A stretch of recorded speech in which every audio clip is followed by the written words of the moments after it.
And for the tests, any test that we are doing always starts with the name of the test. Sorry, starts with the keyword test and then the name of the test. And the test is a function. So you have these two brackets here, the round brackets. And in the flower brackets, you have exactly the test. So let's see what this test is saying.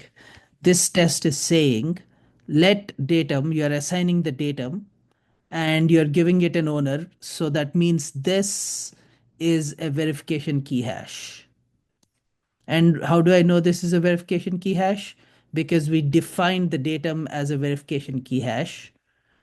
And here you are saying, hey, this owner part of the datum is a verification key hash. You don't even have to say owner. Say, for example, I say something like player, which doesn't exist in what is expected.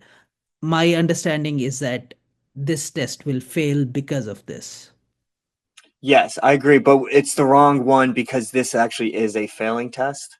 Oh, you're right. So, So it'll, yeah, that's right. but yeah. Yeah. And the reason this is a failing test is because the name of this test starts with a fail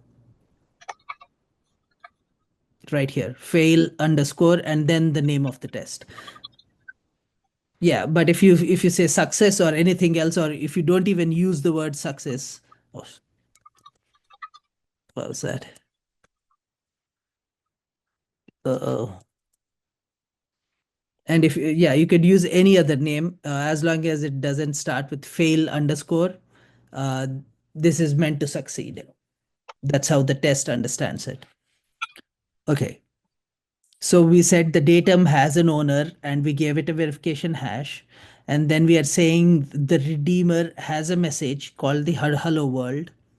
And we are also saying there's a placeholder UTXO, which is the output reference.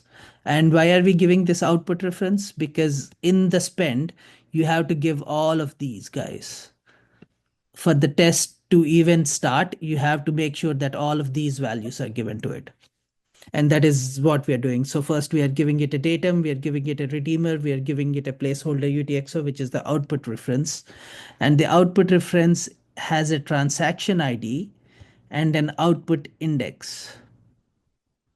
And then we are calling the hello world dot spend. So the validator name is hello world.